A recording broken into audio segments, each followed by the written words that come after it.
વેદનાને વાચા આપતા રાજ્યના લોકપ્રિય મુખ્યમંત્રી આદરણીય શ્રી ભૂપેન્દ્રભાઈ પટેલના માર્ગદર્શનમાં લગ્ન નોંધણીના નિયમોમાં રહીને લગ્ન નોંધણીની પ્રક્રિયામાં ટ્રાન્સપરન્સી અને કડકાઈ જોડેના નવી પદ્ધતિઓ રાજ્ય સરકાર દ્વારા ડિક્લેર કરવામાં આવી છે। આજે આ લાખો માતા પિતાઓની વેદનાને એમના હૃદયના જે વિચારો અને માંગણીને રાજ્ય સરકાર દ્વારા ખૂબ જ ગંભીરતાપૂર્વક ધ્યાને લઈને રાજ્યની તમામ માતાઓને એક અદ્ભુત કવચ એ રાજ્યની ભારતીય જનતા પાર્ટીની સરકાર દ્વારા આપવામાં આવ્યું છે। દીકરી જ્યારે જન્મે છે ત્યારે બાપના આંગણમાં તુલસીનો ક્યારો બનીને એ ઉછરે છે અને એ જ દીકરી જ્યારે યુવાન થાય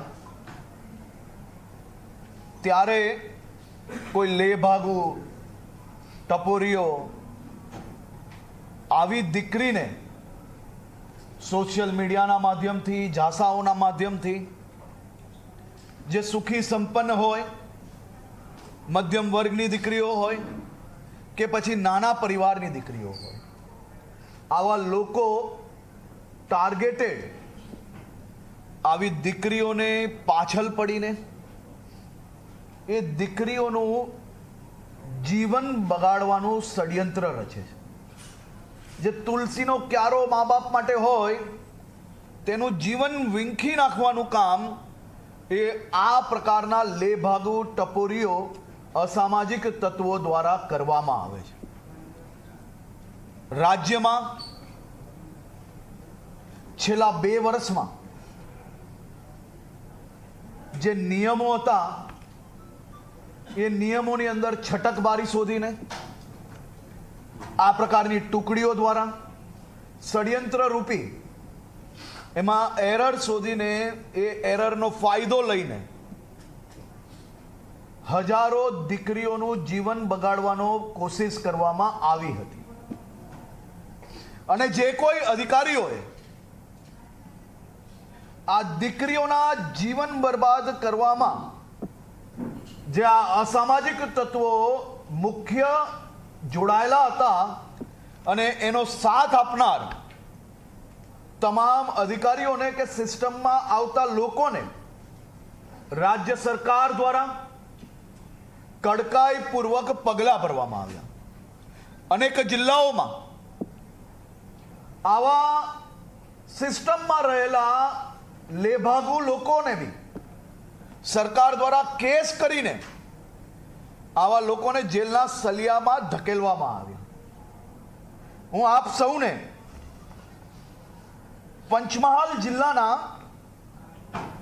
કંકોડાકોઈ અને નાથકુવા ગામમાં બનેલી ઘટનાનો આપને જાણકારી આપવા માંગુ છું। આ બે એવા ગામ છે કે જ્યાં કોઈ બી મુસ્લિમ પરિવાર નથી રહેતો। આ બે ગામમાં એક બી મુસ્લિમ નથી, જ્યાં ના કોઈ મસ્જિદ છે કે ન કોઈ દરગાહ છે, પરંતુ આ ગામના તલાટી કમ મંત્રીએ અગણિત નિકાહો રજીસ્ટર કઈ રીતે થઈ શકે આની ઊંડાણપૂર્વક તપાસ કરવામાં આવી અને આ તપાસ દરમિયાન ધ્યાનમાં આવ્યું કે નિયમો ફરી બદલવા પડશે। આજના સમયની માંગ પ્રમાણે રાજ્યની બધી જ દીકરીઓ માતાઓને મજબૂત કવચ નવી પદ્ધતિ પ્રમાણે બનાવવું પડશે.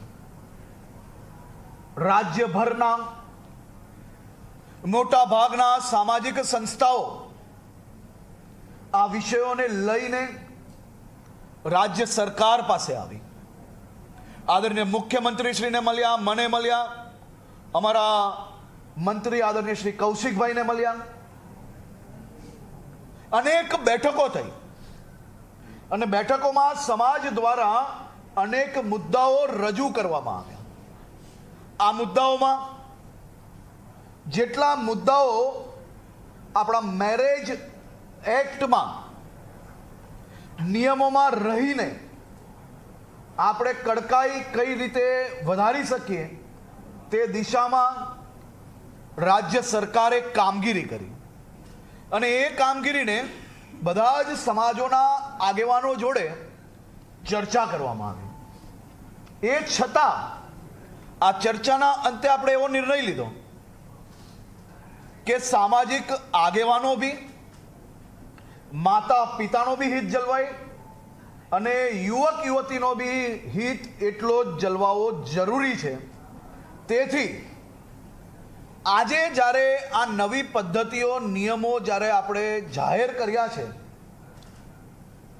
એ પદ્ધતિમાં કોઈ બી યુવક યુવતીને એવું લાગતું હોય, માતા પિતાને એવું લાગતું હોય, કોઈ બી સામાજિક સંસ્થાને એવું લાગતું હોય કે આમાં આ નિયમ ઘટાડવો જોઈએ કે આ નિયમ હજી વધુ કડકાઈ કરવી જોઈએ, તો એના માટે 1 મહિનાનો સમય લોકોને પોતપોતાના વાંધા કે સૂચનો આપવા માટે રાજ્ય સરકારે નિર્ણય લીધો છે.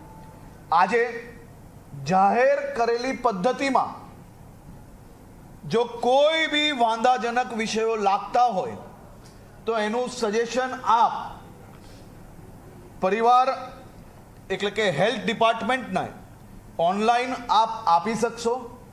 એની જોડે જોડે જ્યારે આપ સજેશન આપો ત્યારે આપણો જે કાયદો છે ભારત દેશનો, એ કાયદાને વાંચીને કાયદાની મર્યાદામાં જો સજેશન આપશો તો જરૂરથી આપણે તેની અંદર વિચારણા કરીને ઉમેરો કરી શકશું. આ બાબતે એક કમિટી બી બનાવીએ છીએ, જે કમિટી આવનારા દિવસોમાં લોકોના વાંધાઓ અને સૂચનો જોશે અને જોઈને ઇવેલ્યુએટ કરીને આવનારા દિવસોમાં નિર્ણય લેવામાં આવશે. આપણે સૌ લોકો જાણીએ છીએ કે ગુજરાત એ ક્યારેય પ્રેમ લગ્ન કે પ્રેમના વિરોધમાં ના જ હોઈ શકે. પ્રેમ એ દુનિયાનો સૌથી મોટો પવિત્ર સંબંધ છે. 2 અક્ષરમાં આ પ્રેમ એ દુનિયાને એક સાથે રાખવાનું કામ કરે છે. પરંતુ આ પવિત્ર પ્રેમના સંબંધોને જો કોઈ છલ કપટના માધ્યમથી બદનામ કરવાની કોશિશ કરશે, જો પ્રેમના નામે મારા રાજ્યની ભોલી ભાલી દીકરીઓને ફસાવવાની કોશિશ કરશે, જો પ્રેમના નામે કોઈ પરિવારને બરબાદ કરવાની કોશિશ કરશે, એવા એક અસામાજિક, ટપોરી, લેભાગુ, છલ કપટ ધરાવતા એક બી યુવાનોને રાજ્ય સરકાર છોડશે નહીં.